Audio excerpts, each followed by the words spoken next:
덴동어미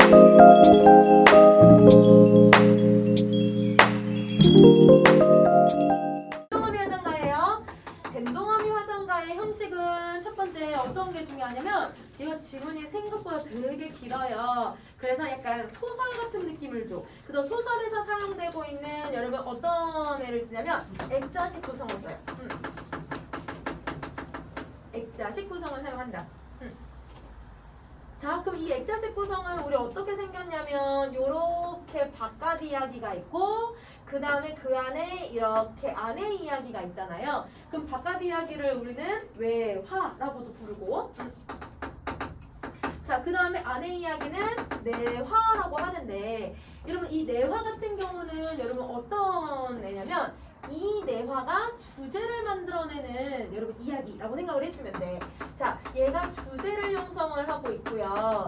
그 다음에 이 내화에서 어떤 여러분 이야기가 들어갔는지에 따라서 여러분 사실성을 부여해주고 신뢰성을 부여한다. 이렇게 정리를 해주면 될 것 같아.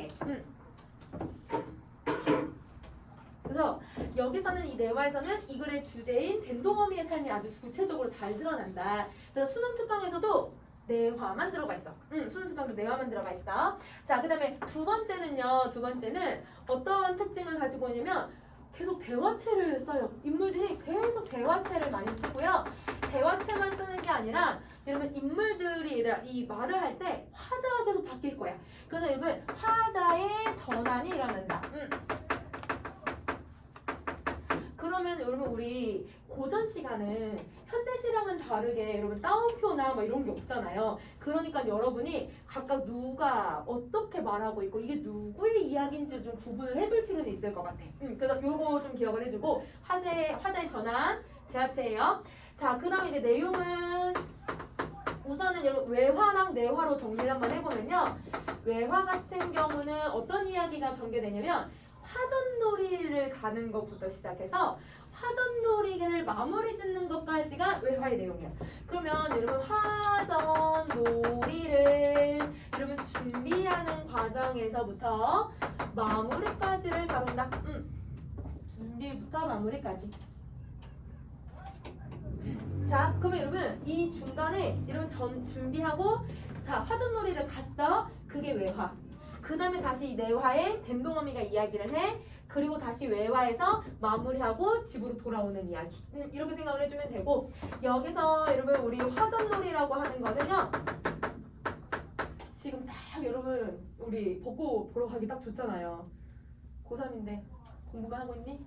이미 구경 다 했니? 자, 여러분 우리 딱 놀러 가기 딱 좋잖아. 선생님도 애들 인스타 보니까 애들 다 놀러 가더라. 얘들아 막 주말에 날씨 너무 좋으니까 다 얘들아 막 꽃단장 해가지고 막 얘들아 사진 찍고 수대 사진 찍고 난리가 났더라고요. 그래서 여러분 화전놀이라고 하는 건 딱 이때 봄이랑 아니면 가을에 단풍하고 봄에 여성들이 다 같이 동네 사람들끼리 놀러 가는 거야. 여자들만. 근데 왜 그러냐면 옛날에는 여자들이 바깥에 나가는 게 조금 어려웠잖아요. 그 대부분 다 쓰개치만 쓰고 다니거나 여성들이 바깥에 외출하는 게 좀 금지되는 경우들이 많았기 때문에 화전놀이를 통해서 다 같이 합법적으로 소풍을 간다라고 생각을 해주면 돼. 그러면 화전놀이는 여성들이 다 같이 꽃으로 전해 먹고 우리 얘들아 전 부쳐서 먹듯이 꽃전에서 먹고 여러분 노는 행위를 화전놀이라고 하고 여성들한테는 얘들아 그냥 명절처럼 그냥 얘들아 그냥 전래 행사처럼 계속 해오던 놀이라고 생각을 해주시면 돼요. 자, 그러면 이 외화는 이거에 대한 이야기를 하는 거고 그러면 내화는 여러분 누구가 이야기를 하는 거냐면 덴동어미의 삶에 대해서 이야기를 하는데 덴동어미의 삶만 나오는 게 아니라 그 삶과 관련된 여러분 내용도 들어가요. 어떤 내용이 들어가냐면 이 사람의 인생관. 여기서는 이걸 찾아야 돼. 그 사람의 인생관을 찾아보자. 자, 여러분 덴동어미의 삶을 간단하게 요약을 해볼게요. 왜냐면 내용이 너무 길어가지고 조금 간단하게 얘기를 해보면 여러분 제가를 여러 번을 해요. 4번이나 한다. 제가를 4번이나 했다. 근데 여러분 한번 생각해보자. 우리 이 당시에 여성들이 제가를 합법적으로 할 수 있었었니? 조선 후기에?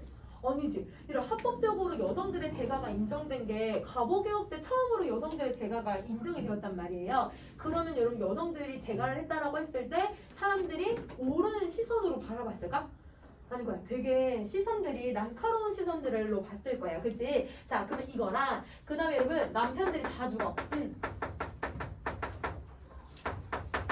4명의 남편들이 다 죽어요. 그리고 여러분 너무 가난하게 살아요. 경제적인 궁핍. 경제적 궁핍. 자, 그 다음에 마지막 여러분 아이가 하나 있는데 그 아이마저 여러분 장애를 갖게 되었어. 그래서 여러분 아이의 장애. 그러면 여러분 이 댄동어미의 삶은 얘들아 안 좋은 일이 계속 오고 있는 거네. 계속 안 좋은 일이 생기는데 그러면 우리는 약간 어떤 느낌을 많이 받을 수밖에 없냐면 아 삶을 포기해야 되나? 아니면 내가 인생을 좌절해야 되나? 이렇게 느껴질 수 있는데 이 사람은 그러지 않아. 여러분 그냥 아 운명이 그런 건데 뭐 내 팔자가 그런 건데 뭐 그래서 여러분 운명을 순응하면서 산다.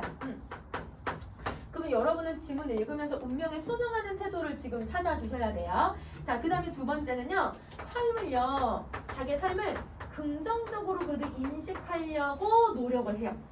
아유, 내가 진짜 못 살겠다 하면서도 긍정적으로 살려고 노력을 하는데 뭐도 하냐면요, 여러분.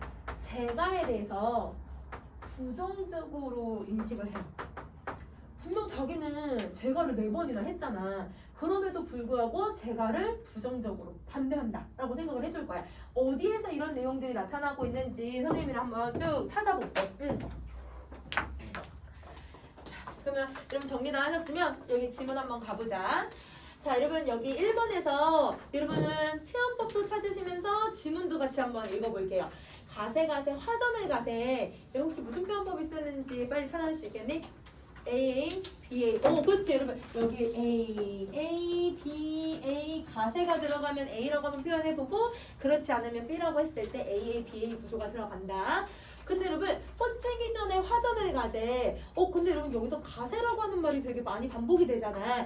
가세가 들어가면 A라고 표현해보고 가세가 안 들어가면 B라고 또 한번 표시를 해볼게. 자, 가세 여러분 가세 들어갔으니까 A라고 표시를 해보고요.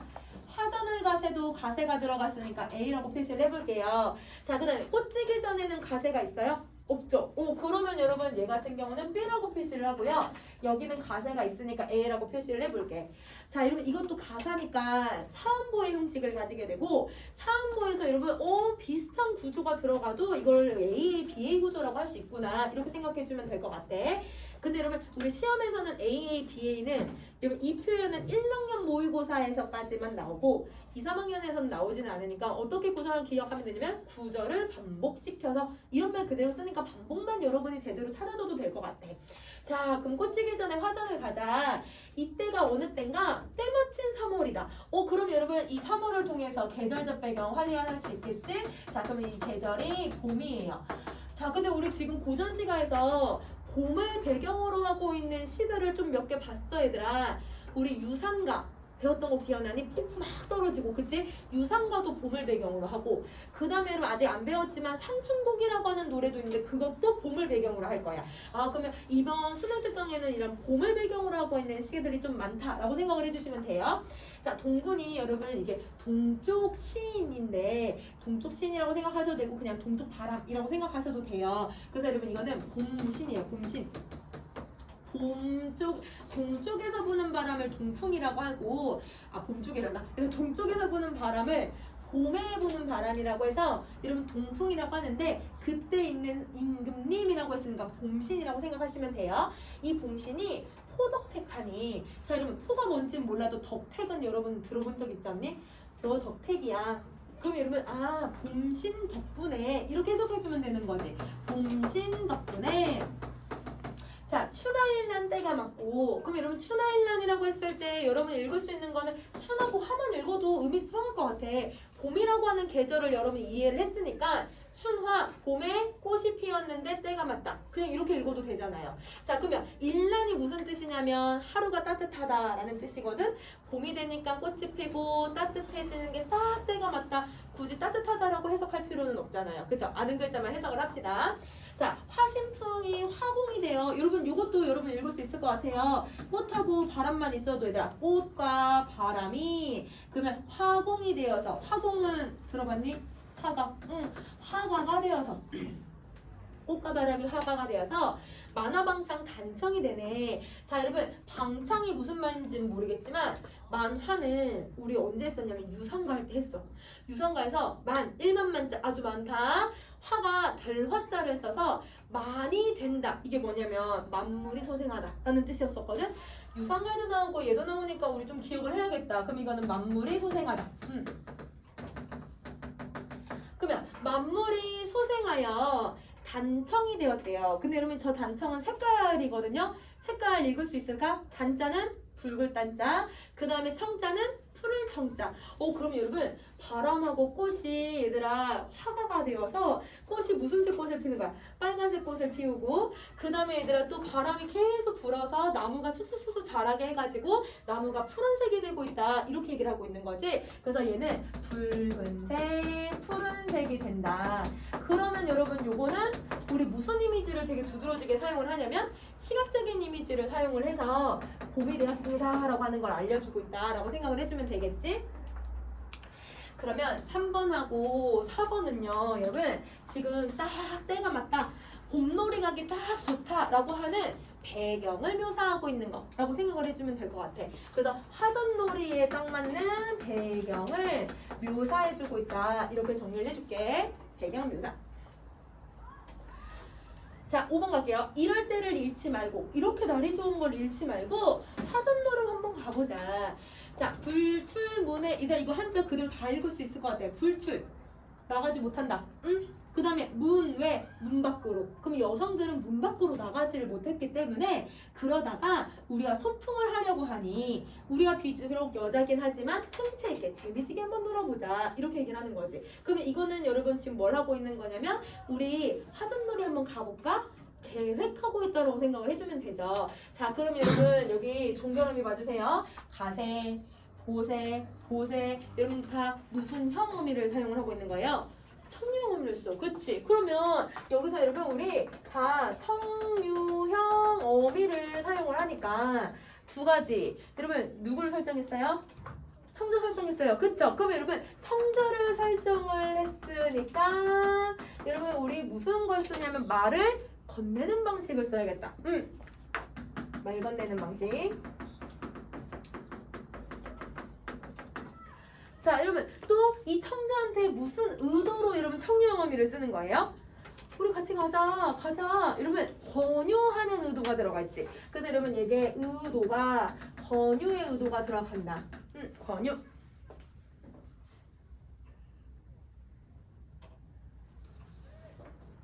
자 그러면 얘랑 비슷한 애가 하나 더 있어 얘들아. 명령형 어미.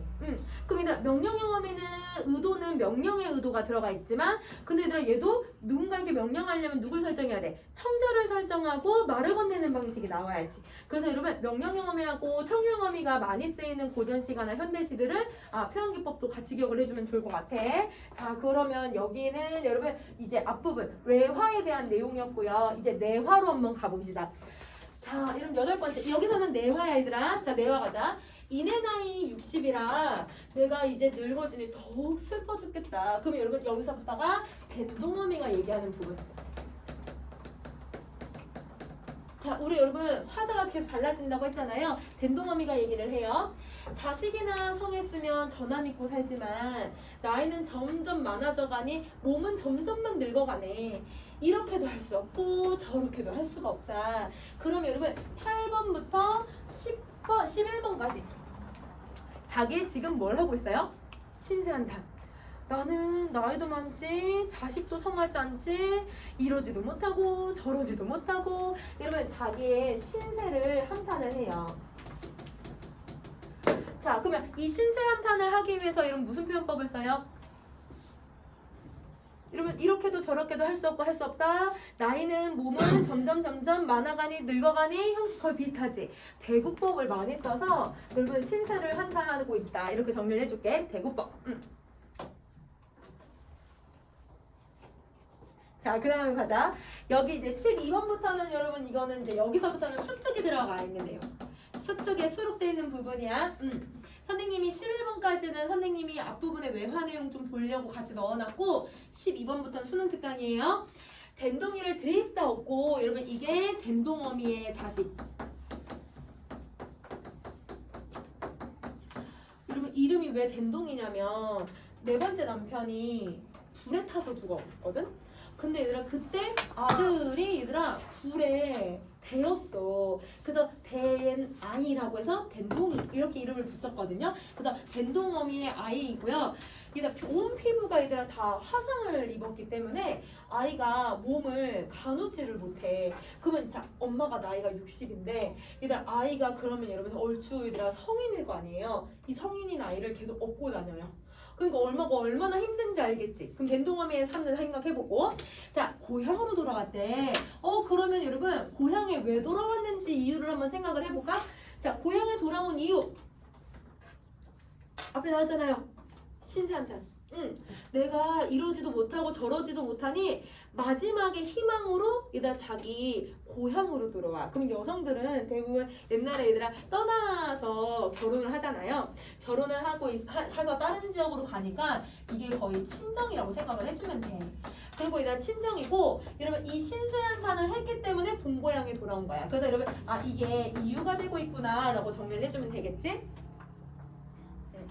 이게 이유. 자, 이전 강산 의구하지만 인정물정 다 변했네. 자, 여러분 강산은요 의구가 무슨 뜻이지 얘들아? 의구? 자, 여러분 우리 그 시조 중에 고려가 망했을 때 불렀던 시조가 하나 있어. 500년 도읍지를 필마 말을 타고 돌아다니니 자연은 그대로인데 자연은 의구한데 얘들아 인걸 사람들은 간대없다라고 하는 이 시조가 있거든요. 거기에도 의구가 쓰이는데 의구는 변함없다. 그러면 여러분 얘는 변함이 없어. 그런데 인정이나 물정 같은 경우는 다 어떻게 됐대요? 당연히 변했겠죠. 자기가 나이가 60이 됐으니까. 그러면 이거는 다 가변의 속성을 가지고 있으니 대조법 쓰이고 있네. 자, 그럼 여러분 여기서 대조법을 쓰면서 우리가 화자가 얻을 수 있는 태도를 생각을 해봐야 돼요. 혹은 정서를 생각을 해보자. 자, 여러분 사람은 이렇게 세월이 흘러간 거를 지금 여기서 아마 느꼈을 것 같아.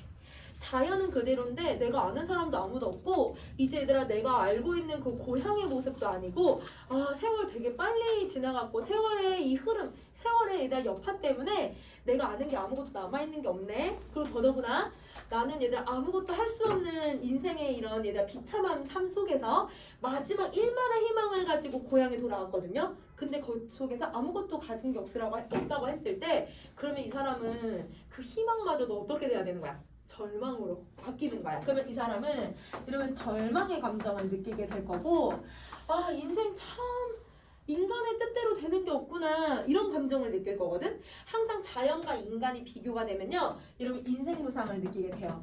왜냐면 인간의 힘으로 되는 게 아니잖아요. 나이가 들어서 여러분 혹은 세월이 흘러가서 이렇게 자연과 여러분 인간은 내 뜻대로 되는 게 아니구나 라고 하는 걸 보여주는 거야. 자, 우리 집은 터만 남아서 쑥대밭이 되었고 그러니까 이들 아무것도 없어. 친정도 없는 거야. 자, 아는 사람은 아무도 없고 모르는 사람들 뿐이다. 그늘 맺던 은행나무 불개청은 대학이라. 그럼 얘들아 불개청은 대학이라고 하는 뜻을 아래 봤더니 여러분 내 마음을 알아주는 게 누구밖에 없대요? 은행나무밖에 없대요. 그럼 여러분 은행나무가 그러면 화자의 마음을 알아주는 유일한 존재네. 근데 안 보이니까 여기 위에다가 쓸게. 16번에 은행나무 화자의 마음을 알아주는 유일한 존재. 근데 여러분 여기서 그럼 여러분은 이 두 가지를 좀 생각을 해봐야 될 것 같아. 그래도 얘들아 이 마을에 내 마음을 알아주는 존재가 그래도 하나는 있네? 그럼 여러분 하나는 있으니까 어떤 마음이 들까? 그래 다행이다 이런 마음이 들 수도 있지만 근데 얘가 사람이에요? 사람이 아니잖아. 근데 은행나무가 내 마음을 알아줘봤자 내가 마음이 해소가 되니? 아니잖아. 오히려 더 비극적으로 느낄 수도 있어. 그래서 두 가지를 생각을 해야 돼.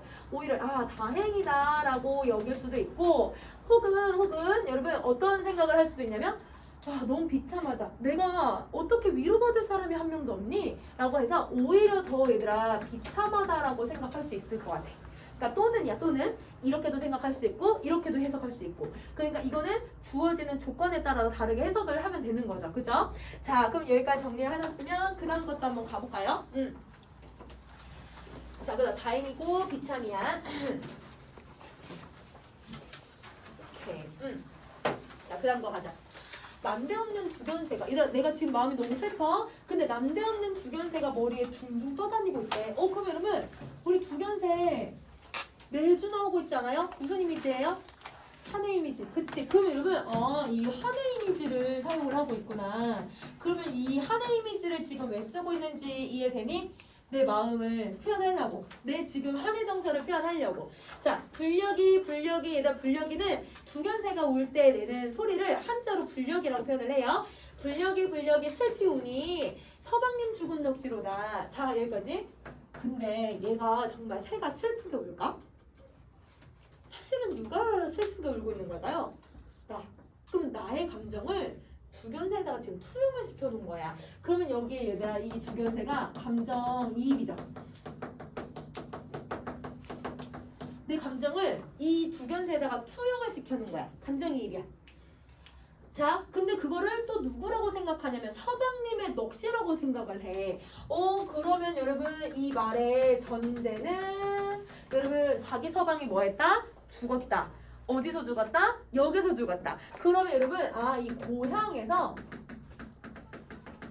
서방이 죽었다.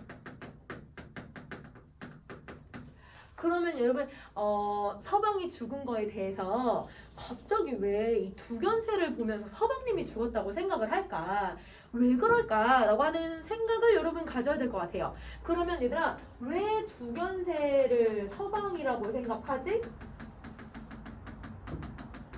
그럼 여러분 이 이유를 우리 한번 찾아볼까요? 여러분 지문 읽으면서 이거에 초점 두면서 생각을 해볼 거예요. 자, 새야 두견새야, 내가 올 줄 어찌 알고 여기 와서 슬프게 울어서 내 서러움을 계속 불러일으키느냐. 얘들아 내 감정 끄집어내니까 객관적 상관물이자 감정이입 대상 맞겠지, 그치?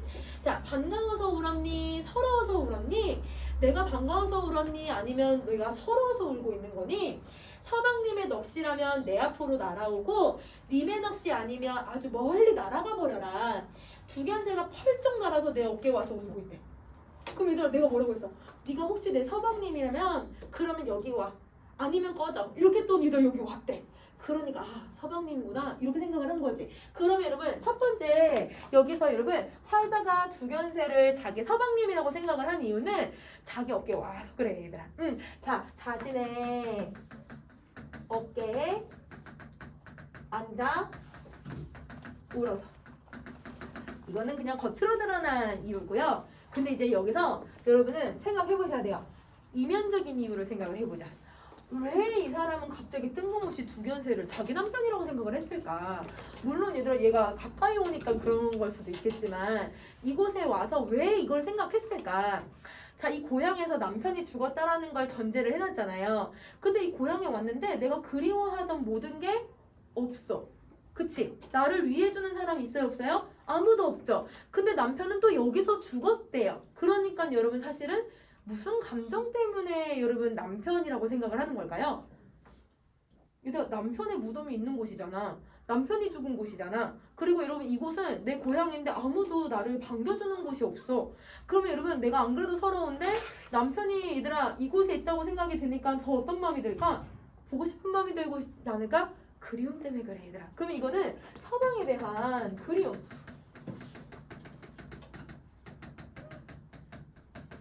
여러분 이런 거지. 예를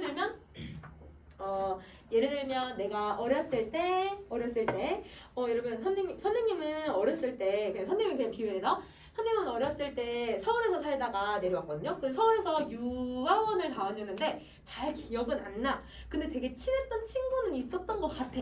근데 완전 희미한 기억이지. 옛날이가 5살 6살 때잖아. 희미한 기억이니까 잘 기억은 안 나지만 여러분 무슨 생각이 드냐면 내가 서울에 태어난 곳에 가끔 이제 또 놀러 가면 그럼 얘들아 문득 걔가 누군지도 모르고 이름도 기억도 안 나고 얼굴도 잘 기억나지 않아. 근데 걔는 잘 살까? 그곳에 가니까 갑자기 걔가 잘 살까? 이런 생각이 드는 거야. 가는 걔는 뭐 하면서 지낼까? 갑자기 이런 생각이 들어. 그렇다고 내가 걔를 찾을 수 있는 거는 아니잖아요. 그러면 여러분 그런 거랑 똑같아요. 어떤 특정 공간에 갔는데 내 과거에 내 추억과 함께했던 사람이 그곳에 대한 기억이 있다면 그 공간 때문에 떠오르는 거야. 그래서 그 그리움에 대한 감정 때문에 뜬금없이 두견세를 남편이라고 생각을 해버리는 거지. 근데 표면적으로는 요거야. 근데 여러분 이면적인 의미도 생각을 해야지. 그치? 자, 그 다음에 다시 이면 역시 너무 분명하다. 아이고 정말 반갑다. 그럼 여러분 내가 반가워해주는 사람이 아무도 없으니까 두견세만 보더라도 반갑다. 이렇게 얘기를 하고 있어요. 자, 그 다음도 다시 가봅시다. 자, 나는 살아서 육신이 왔네. 넋이라도 반가워라. 나는 살아서 고향에 이 몸뚱아리로 왔는데 너는 넋으로 나를 만났으니 그거라도 감사하다. 반갑다. 누구한테 말하는 거야? 두견세한테 말하고 있는 거야. 근 50년 이곳에 있어서 혹시 나를 기다렸니? 그럼 여러분 지금 그러면 서방님이랑 헤어진 지 얼마나 됐다라는 걸 알게 돼요? 50년. 그럼 자, 이 50년은 두 가지를 내포하네요. 자, 여러분 서방이 죽은 지 50년. 아니면 여러분 지금 50년 동안 날 기다렸니? 라는 말은 댄동어미가 이 고향을 떠난 지 50년이 지났다. 이걸 얘기하기도 하는 거네. 그러면 여러분 댄동어미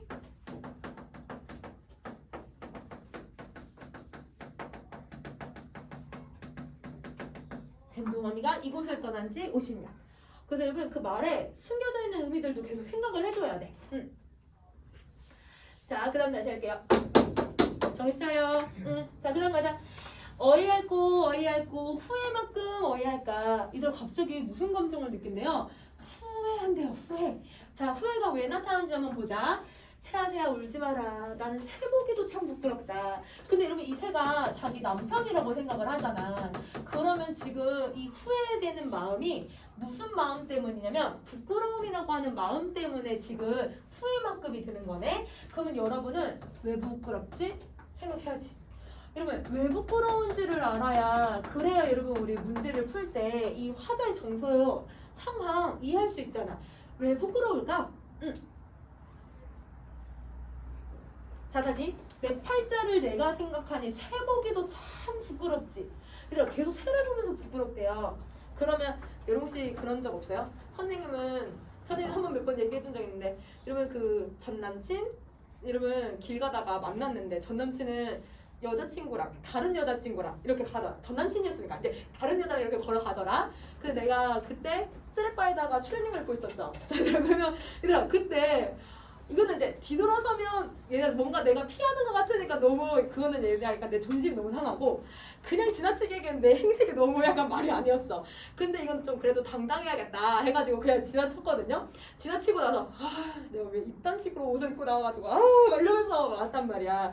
그럼 봐봐 헤어진 사이기는 하지만 근데 얘들아 이미 그 사람은 내가 그래도 사랑했던 사람이고 헤어진 사람이니까 그래도 뭔가 헤어지고 났으니까 그래도 좀 뭔가 내가 삐까뻔쩍한 모습을 보여주고 싶잖아. 너 없어도 내가 잘 살아 막 이런 헤어졌어도 약간 그런 마음이 들잖아. 근데 얘들아 얘가 왔는데 되게 추리하게 막 그런 행동을 하고 있으니까 너무 창피하잖아요. 되게 쪽팔리기도 하고. 그러면 여기서도 잡아 이 사람이 재가를 몇 번이나 했다고? 4번이나 했어. 그럼 여러분 죽은 남편이랑 잘 결혼 생활이 마무리가 안 됐는데 다시 재가를 했음에도 불구하고 자기 사는 지금 꼴을 봐봐. 자기 사는 꼴이 얘들아 너무 비참하니까 자기 전 남편의 얼굴을 보기가 너무 부끄럽다. 나는 재가를 4번이나 했는데 이거야 얘들아. 그러면 이때 여러분 왜 부끄럽냐면요. 자기가 재가를 했음에도 불구하고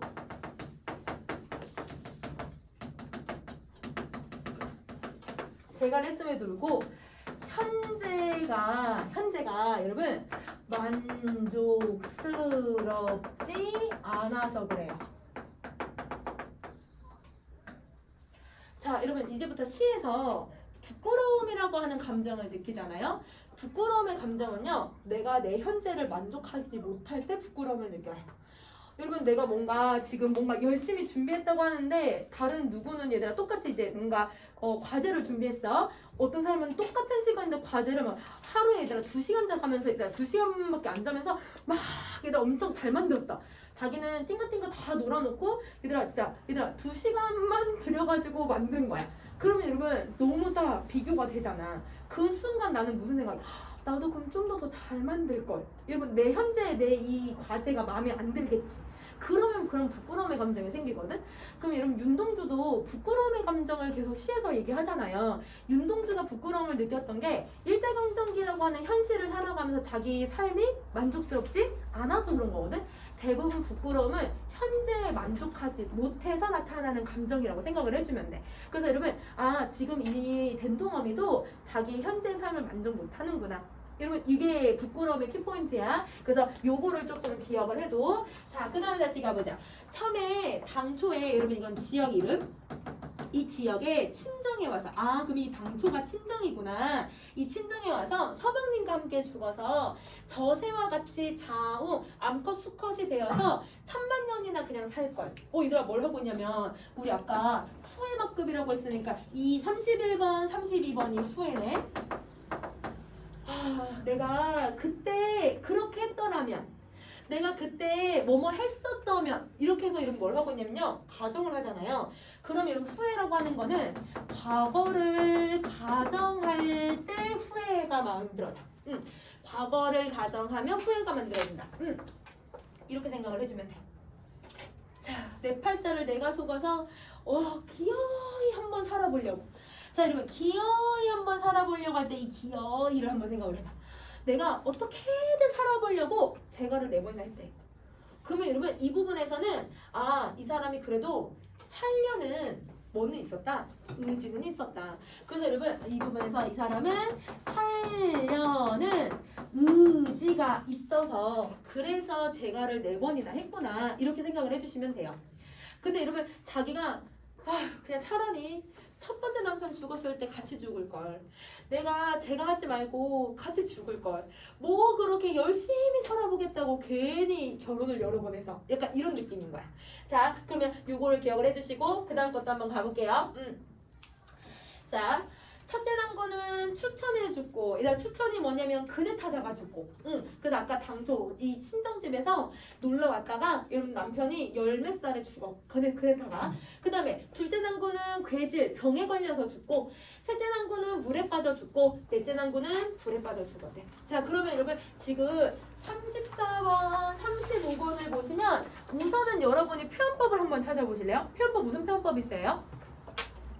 문장 형식 비슷하지? 그러면 대구법을 생각할 수 있을 것 같고, 첫째, 둘째, 셋째, 넷째라고 했으니까 여러분 뭔가 나열해서 설명하는 거잖아. 그러면 열거법을 쓰는 거고, 열거법 쓰는 거고. 그러면 이 두 가지의 표현법으로 얘들아 어떤 효과를 만들어내냐면, 아까 덴동어미가 자기가 60살이 좀 넘었다고 했어요. 그럼 그 60살 동안 여러분 이 남편 4명을 만났던 자기의 지난 삶을 쭉 2문장으로 그냥 요약을 해버리는 거네. 요약적 뜻이야. 그러면 여러분 자신의 지난 삶을 요약적으로 제시하고 있다. 요약적으로 제시한다. 이렇게 정리를 해주면 될 것 같아. 요약적으로 제시. 자, 그 다음에 36번. 이내 한번 못 잘 살고 내 신병. 신병이라고 하는 단어는 내 신세. 신세라고 생각하면 돼. 내 신세가 그만이다. 내 신세가 그저 그렇다. 이렇게 생각을 해주시면 돼요. 여기까지 여러분 수능 특강이 여기에 들어가고, 아까 선생님이 한 장 따로 줬지. 그러면 여러분 그 한 장 따로 준 게 여러분 그 수능 특강 다음 부분이야. 자, 이게 선생님 요거 하나 나눠준 게 여러분 이제 36번, 37번 사이에 들어가는 부분이에요. 자, 1번 다시 시작합시다. 자, 첫째 당군 죽을 때는 나도 함께 죽었거나 살더라도 수절하고 다시 가지 말았더라면, 여러분 지금 뭐라고 했어요? 과거를 가정하죠. 그쵸? 여러분 여기서 과거를 가정해요. 그러면 선생님이 이게 후회의 정서가 만들어진다고 했잖아요. 그죠? 내가 남편이랑 같이 죽을 걸. 내가 차라리 수절이라도 하면서 내가 이 남편이랑 떠나지 말았을 걸. 내가 결혼하지 말 걸. 산을 보더라도 부끄럽고 저새를 보아도 무한하지 않지. 자, 그럼 여러분 부끄럽지 않고 무한하지 않지? 라고 하는 이 말의 전제를 생각을 해보면 지금 자기는 무슨 마음이 든다? 너무 부끄럽다. 자기가 재가를 한 거에 대한 부끄러움. 자기가 제가 한 거에 대한 무한함. 아마 사회적인 인식 때문이었을 것 같아요. 사람들이 너무 이 제가 한 여성들에 대해서 여러분 전제, 부끄러움, 무한함, 제대한 여자들에 대해서 그건 그 당시에는 합법적인 게 아니었으니까 네가 네 팔자 꼰 거지 막 이런 식으로 얘기하거나 제가에 대한 부정적인 시선들을 결국 가지고 있었기 때문에 아마 얘들아 사람들 보기에 시선이 부끄럽고 무한했다 이렇게 생각을 하고 있는 것 같아.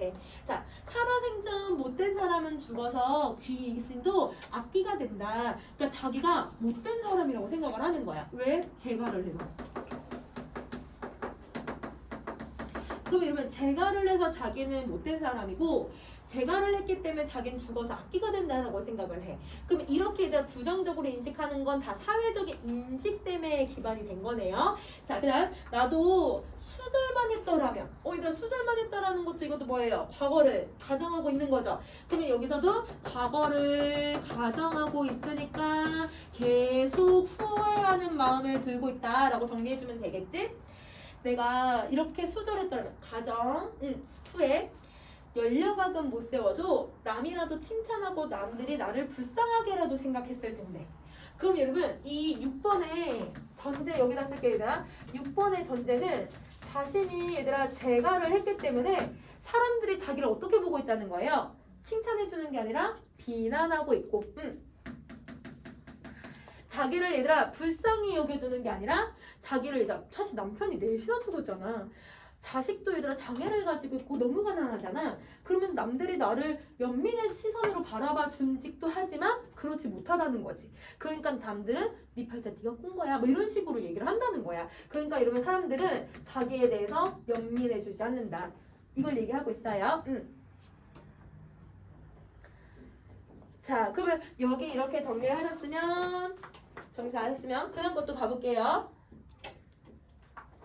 자, 남이라도 욕할 거고 친정 일가도 자기를 반가워했을까? 그럼 여러분 반가워했을까? 그 당시에? 아니었을 거야. 그러면 여러분 이건 답이 정해졌잖아. 그러니까 여기서는 서리법을 사용해서 그러지 않았을 거야 라고 하는 걸 보여주고 있어요. 잔디밭에 멀거니 앉아 한바탕 실컷 우노라니. 그럼 얘들아 왜 우는지 알겠지? 남편에 대한 그리움도 있고 자기 신세 한탄도 하고 사람들의 얘들아 이런 시선들도 느껴지고 그러니까 울고 있는 거야. 모르는 안노인이 나오면서 웬 사람이 그렇게 서럽게 우나? 울음 그치고 말 좀 해보게. 사정이나 한번 들어보자. 이렇게 얘기를 해. 그럼 여러분 여기서 안노인이라고 하는 사람이 나타나서 나한테 말을 건네고 있네요. 여기서부터가 대화체야. 그럼 우리 아까 대화체라고 하는 게 쓰인다고 했으니까 여러분 우리 큰 따옴표 표시해줄까? 자, 웬 사람이부터 10번째 줄까지가 이게 안노인이 얘기를 해요. 안노인. 자, 11번째. 내 서러움을 못 이겨서 이곳에 와서 울고 있습니다. 이게 그러면 여러분 누가 얘기하는 거야? 이게 댄동어미. 댄동어미가 내가 너무 서러워서 이곳에서 울고 있어요.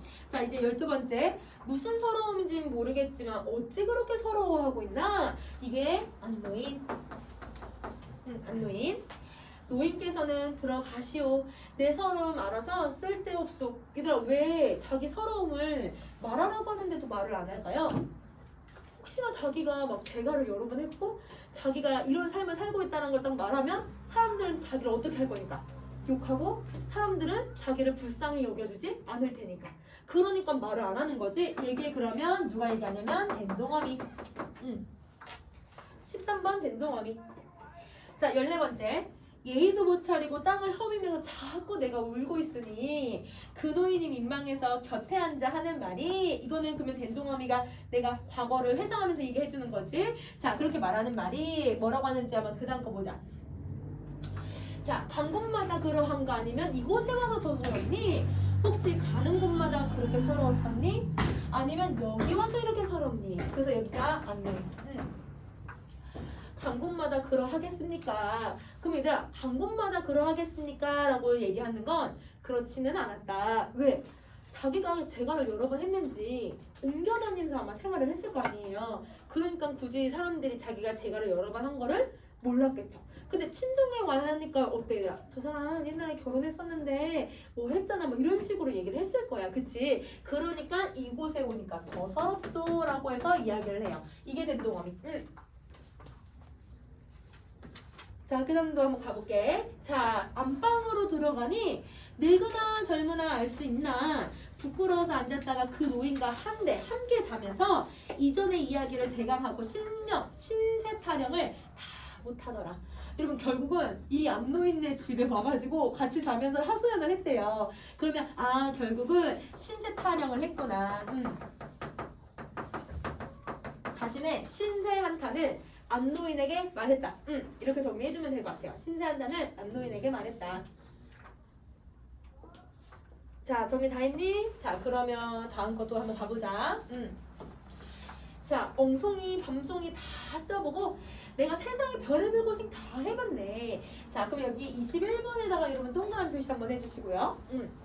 자, 살기도 억지로는 못 살겠고 재물도 억지로는 안 되더라. 요거는 22번 번호에다가 네모 표시를 해주세요. 자, 고약한 신명도 못 고치고 신명이 아까 무슨 뜻이라고 했더라? 내 신세지 신세. 내 신세도 못 고치고 고생할 팔자도 못 고치네. 여기는 앞에다 동그란 표시해 줄 거야. 자, 고약한 내 신세는 고약한 거고 고생할 팔자는 고생하는 거지. 요거는 네모 표시를 해주자. 표시했니? 자, 그러면 선생님이 지금 두 개를 다른 기호로 표현을 했어요. 쌍쌍이 그냥 같이 엮어서 한번 볼게요.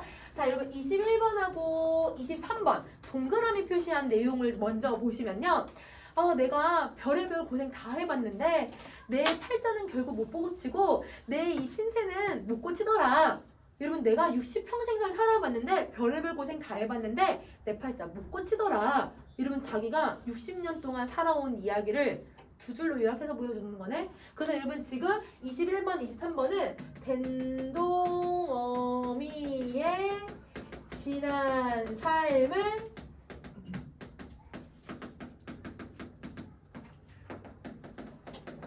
요약해서 제시를 해요. 요약해서 제시한다. 자, 그러면 그 자기의 얘들아 어떻게 했는지를 보여주고 그리고 나서 네모 표시한 부분을 한번 봐봐.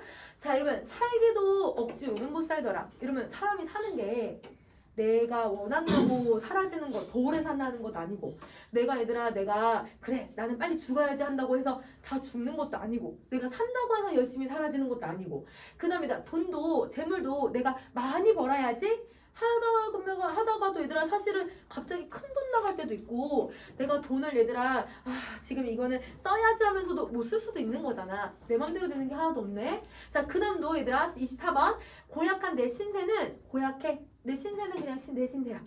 고생할 팔자는 그냥 고생하게 그냥 그 팔자대로 살아야 된대. 그러면 여러분 선생님이 지금 읽은 요 부분은 네모 표시한 거는 그냥 운명이 정해져 있다고 생각을 하는 거네. 그래서 여러분 얘는 운명이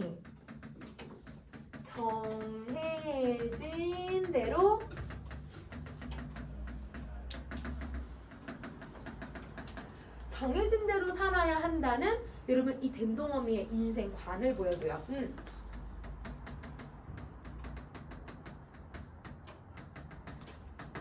그러면 여러분 혹시 이렇게 자기 운명이 정해져 있다, 인간은 주어진 팔자대로 살아야 한다 라고 하는 이런 인생관을 우리 계속 고전식에서 무슨 인생관이라고 배웠는지 기억나요?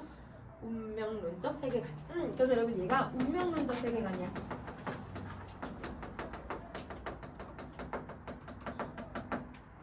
운명론적 세계관.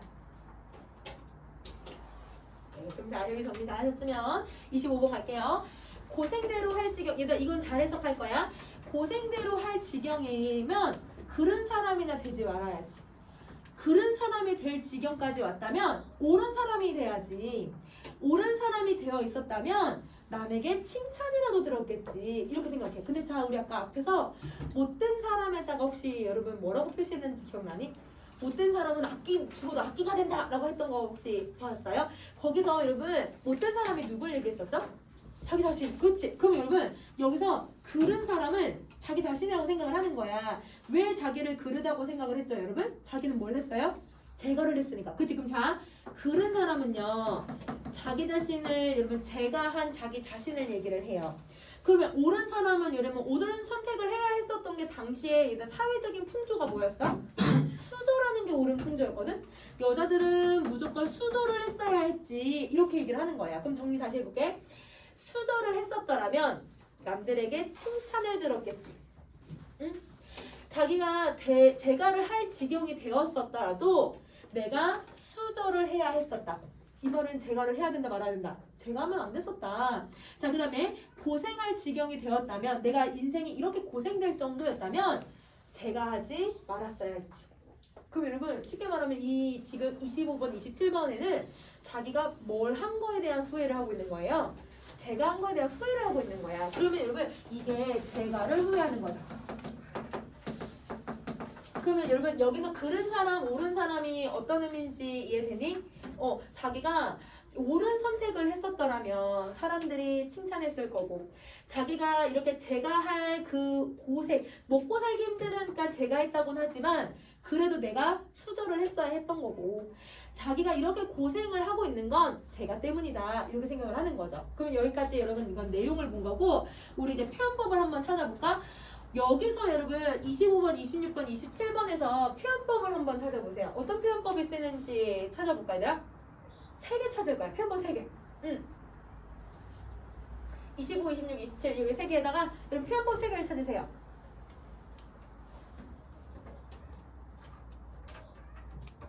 뭐가 쓸까? 우선은 얘들아 고생할 대로 할 지경에 그른 사람이 될 지경에 그른 사람이나 옳은 사람이나 되지 말지 돼지 그려 형식 좀 비슷하지 않니? 대구법을 사용을 하고 있는 거네. 25, 29는 대구법이야. 그리고 여러분 옳은 사람하고 그른 사람은 여러분 무슨 표현법이에요? 반대말이 들어가 있잖아요. 그러니까 대조법 들어가고요. 우선 2개 다 썼니? 다 찾았니? 대구, 대조야. 그러면 여러분 다시 또 지우고 선생님 다시 또 쓸게. 자 여러분 고생할 지경이라고 하는 내용을 A라고 한다면 뒤에 나온 내용은 이 A랑 뒤에 있는 내용이 사실 같아요? 내용은 다르죠. 그쵸? 그럼 이걸 B라고 표시하고 여기 앞에 나온 내용은 그런 사람 내용 비슷하잖아. 그러니까 얘를 B라고 표시를 하고 뒤에 나온 내용은 이 B랑 얘랑 내용이 달라. 그래서 C라고 표시를 할게. 자, 근데 27번 첫 번째 앞구절은 여러분 C랑 내용 비슷한 부분 있지 않아요? 그러니까 얘를 C라고 하고 얘는 다른 내용 들어갔으니까 D야. 이거 우리 도산 12곡 할 때도 하지 않았어요, 여러분? 무슨 표현법이에요? 연세. 그렇지. 그래서 여러분 표현법 앞에 배웠던 것들은 적용할 수 있어야지. 그래서 여러분 여기서는 연세법, 대구법, 대조법 사용하고 있다. 자, 28번 갈게. 청춘가부 시집가려 하면 양식 싸갖고 가서 내가 말리겠다. 옛날에도 이런 표현이 있었나 봐. 우리 요즘도 뭔가 반대할 때 도시락 싸들고 다니면서 반대할 거야. 뭐 이런 표현 쓰잖아. 옛날에 양식 싸갖고 다니면서 반대하겠대요. 자, 고생팔자를 타고 나면 10번을 가더라도 고생한다. 그러니까 얘들아 내가 고생할 팔자였다면 그러면 얘들아 내가 재가를 10번이나 해도 이렇게 아마 고생했을 거야. 이렇게 얘기를 하고 있는 거예요. 자, 그 다음 걸로 갑시다. 자, 고생팔자 이건 똑같은 거. 자, 그 다음에 이팔청춘 청상들아. 그럼 얘는 청상들이 뭐냐면 청상과부들을 얘기하거든요. 젊은 나이에 얘들아 과부가 된 사람들을 청상과부라고 표현을 해. 그러니까 한 얘들아 10몇 살, 20몇 살인데 남편이 죽었어. 그러면 청상과부라고 표현을 하는 거야. 내 말 듣고 가지 말아라. 어디를? 재가를. 재혼하지 마라. 자기 말 듣고 하지 마라. 아무 동네 화령댁은 이들 아무 동네 화령댁 예시를 들려고 하는 것 같아. 예시 1번. 자, 이 화령댁은 21의 혼자가 되어서 단양으로 재가를 했는데 여러분 단양이라고 하는 실제 지명을 사용을 해요. 그럼 이렇게 실제 지명을 사용했을 때 우리 어떤 효과를 얻을 수 있냐면 사실성, 신뢰감. 그래서 사실성과 신뢰성 이거고요. 겨우 5달을 살다가 제가 먼저 죽었으니 그게 오히려 낫다. 근데 결국 재가를 해서 죽었네. 자, 그 다음에 아무 동네 장림댁은 그러면 예시 2번 가스물에 청상이 되어서 제가 충강이 그리움이야. 그러면 남편에 대한 그리움을 못 이겨서 영천으로 시집을 갔는데 그럼 이 영천도 여러분 실제 지명이다. 그럼 이곳으로 시집을 갔는데 몹쓸병에 걸려서 안진뱅이가 됐대요. 또 안 좋은 일이 생겼네. 그럼 여러분 지금 예시 두 개를 들었고 누구의 사연을 들었냐면 자기 사연을 제시해줬잖아요. 그러니까 여러분 이거에서 예시를 든 이유는 제가 반대의 근거를 들어주려고 이렇게 반대하고 있구나. 이렇게 정리해주면 될 것 같아. 제가 반대의 근거.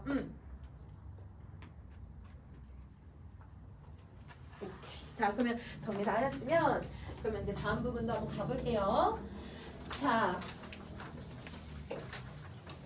여러분 이제 37번은 이제 종이 한 장 다 끝났죠. 그럼 75쪽으로 다시 가시는데, 자, 선생님 여기 한 장까지가 수능 특강까지고 그 뒷부분은 수능 특강에 들어간 부분은 아닌데 사실 시험에는 이 부분이 조금 더 많이 나왔었어, 얘들아. 그래서 이게 이제 약간 내화에서 외화로 넘어가는 바로 그 기점이라고 생각을 해주면 될 것 같아. 내 팔자 내가 사는 대로 내 고생에 닿는 대로 좋은 일도 그뿐이요 다 그런 일도 그뿐이라. 자, 여러분 38번 밑줄 그어주시고 여기서 여러분 화자의 태도를 찾아야 될 것 같아요. 자, 여러분 내 팔자 내가 그냥 사는 대로 살고 그 다음에 고생에 닿는 대로 그냥 살고 좋은 일이 있으면 그만, 나쁜 일이 있으면 그만, 이런들 어떠하리 저런들 어떠하리. 여러분 혹시 이거 도산 12공에서 무슨 태도로 배웠는지 혹시 기억나니?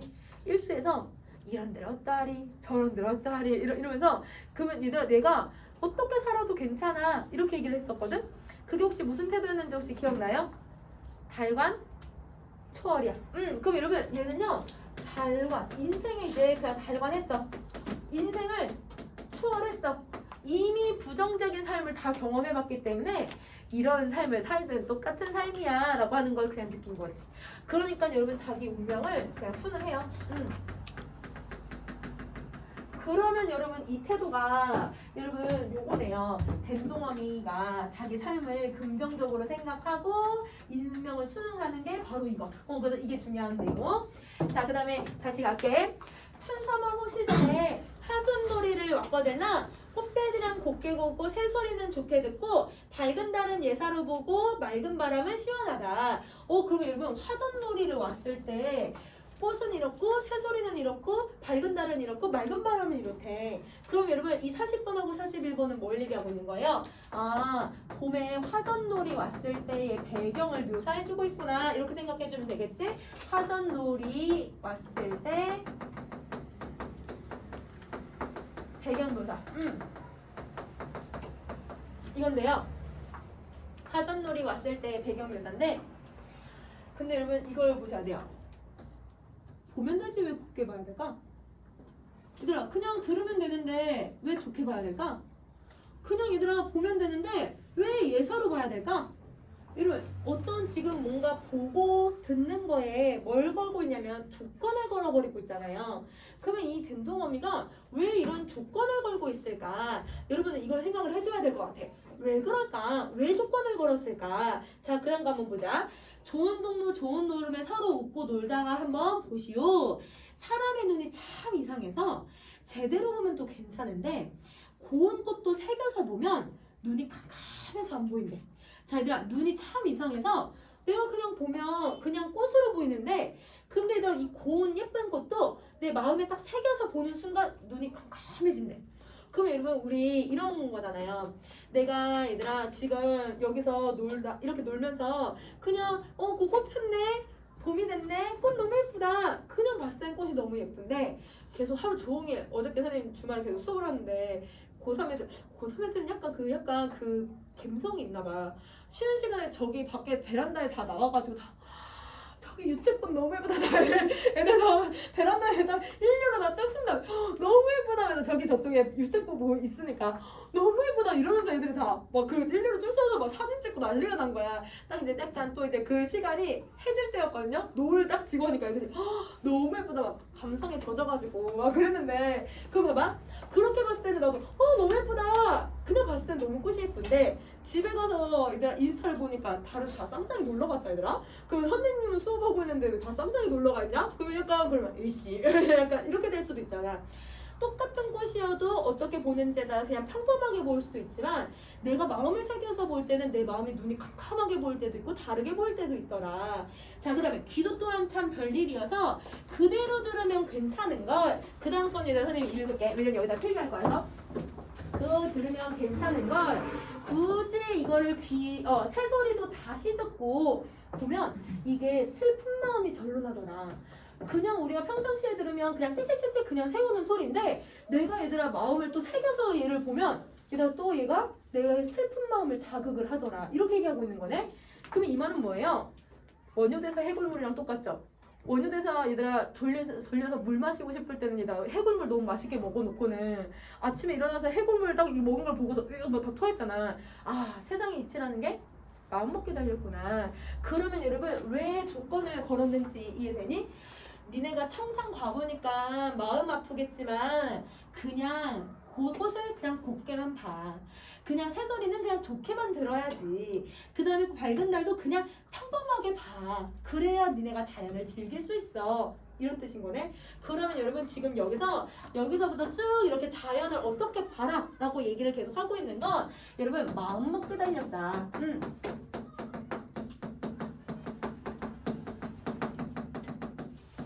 이렇게 생각을 해주시면 돼요. 마음 먹기에 네가 달렸으니 네가 자연을 이렇게 화전놀이 이왕 왔으니 이렇게 보고 이렇게 듣고 이렇게 봤으면 좋겠다. 이렇게 얘기를 하는 거야. 화전놀이까지 왔는데 얘들아 내 남편 죽었어 내 신세한다 뭐 이렇게 하면 얘들아 이게 재미가 없잖아요. 그러니까 이렇게 즐기면서 보자 이렇게 얘기를 하는 거지. 어떻게 보자라고 얘기를 하는 거야. 이해됐니? 자, 그러면 다시 우리 그 뒷부분을 한번 가보자.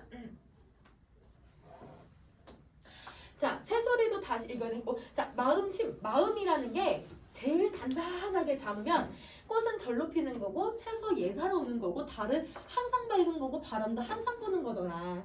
그럼 얘들아 마음이라는 게 내가 어떻게 먹는지에 따라서 이렇게 볼 수 있다. 이런 뜻인 거네. 마음 먹기에 달렸구나 라고 다시 한번 얘기를 하는 거죠. 여기도 나와 얘들아 마음만 예사로 평범하게 태평하면 태평하게 보고 태평하게 그냥 들을 수 있어. 마음만 얘들아 내가 만약에 내가 마음이 너무 슬프면 모든 걸 슬프게 보고 모든 걸 슬프게 들을 거다. 이렇게 얘기를 하고 있는 거지. 보고 듣고 일반적으로 하면 고생될 일이 없다. 그럼 여러분 스트레스 받을 일이 없다. 이렇게 얘기하고 있는 거예요. 그럼 여러분 이 된통어미는 이미 얘들아 많은 고생을 해봤잖아요. 그러니까 인생을 살아봤을 때 이 고생은 뭐에 달렸다? 마음먹기에 달렸다. 이렇게 얘기를 하는 거야. 고생했을 때 내가 하는 건 마음먹기에 달렸다라고 이걸 얘기하고 싶은 거야. 그러니까 네가 마음을 제대로 먹으면 굳이 제가 할 필요가 없어. 니네가 즐기면서 살아갈 수도 있어. 이렇게 얘기를 해주고 있는 거야. 자, 그러면 이제 거의 다 했어, 얘들아. 요거 하고 그 업소까지 정리하셨죠? 자, 그 다음 거 갈게요.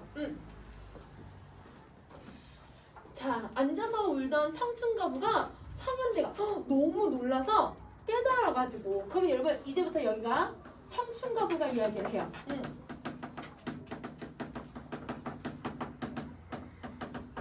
얘가 화자야. 청춘가부가 화자야.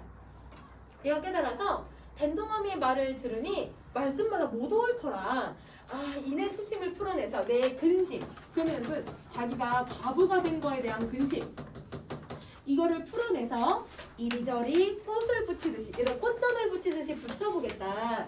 이빨 청춘 이내 마음을 봄춘자로 그냥 붙여두고 화용할 때 예쁜 얼굴이야. 예쁜 얼굴 이내 얼굴 꽃합자로 붙여두고 수신하는 이 긴 한숨도 새우춘풍. 얘들아 새우춘풍 그냥 얘가 다 봄과 관련된 애들인가 봄이라고 해석할게.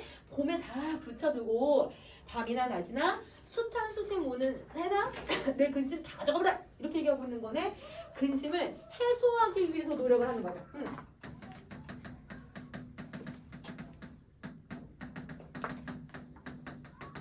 그러면 자, 이 근심을 해소하기 위해서 어떤 표현법을 지금 쓰고 있냐면요. 뭐는 붙여두고 뭐는 붙여두고 뭐는 붙여두고 이런 문장의 구조가 좀 비슷해요. 그래서 여러분 얘는 유사한 통사 구조의 반복.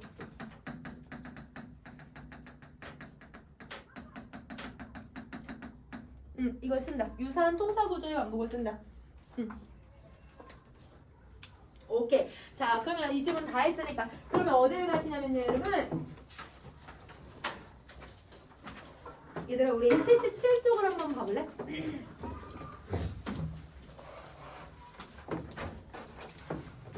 그럼 77쪽에 거기 여러분 작품 정리 선에 1, 2, 3, 4, 5, 6까지 넣어놨는데 2번을 한번 봐주세요. 2번 된동어미의 특징 및 성격 찾으셨어요? 자, 거기에 여러분 화살표 표시되어 있는 부분 혹시 보이세요? 자, 그 부분 보세요. 당시 서민 여성들이 겪어야 했던 고통스러운 삶을 효과적으로 드러내고 있다. 그러면 여러분 이거를 이제 어떤 식으로 문제를 내냐면 거기에 여러분 당대 사회상을 이렇게 주고 당대 사회상을 주고서 여러분 이거를 된동어미의 재가를 어떤 식으로 해석을 하냐면요. 두 가지로 해석을 해요. 너무 고통스러운 삶을 회피하기 위해서 계속 이런 재가를 선택했다. 그러니까 이 서민들의 고통스러운 삶의 모습을 조금 과하게 여러 번 제가 했다. 이런 식으로 표현해서 보여주기도 하고 해석하기도 하고. 근데 두 번째 수능 특강에서는 어떻게 설명을 하고 있냐면 이 재가라는 게 자기가 선택해서 재가를 한 거잖아요. 근데 여러분 당시에 사회적인 규율이나 사회적인 눈초리가 사실 부정적인 거임에도 불구하고 아까 어떻게 했냐면 내가 어떻게든 살아보려고 자기가 무슨 일이 있어도 살아보려고 재가를 선택을 한 거야. 자기의 주체적인 의지가 들어가 있다고 생각하는 거야. 그러면 이제 여성들이 삶을 선택할 때 수동적으로 사는 것이 아니라 주체적인 의지를 가지고 선택한 것이다라고 해석을 하기도 해.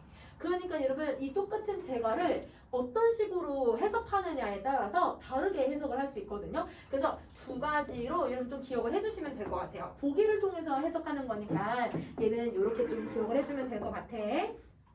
자, 그러면 여러분 선생님 된동어미의 화전격까지 다 했고요. 그러면 이제 여러분 우리 한가 하나 남았어. 우리 여러분 다 아는 지문이긴 하지만 그래도 수능 특강이 있으니까 정리 마무리하자 얘들아.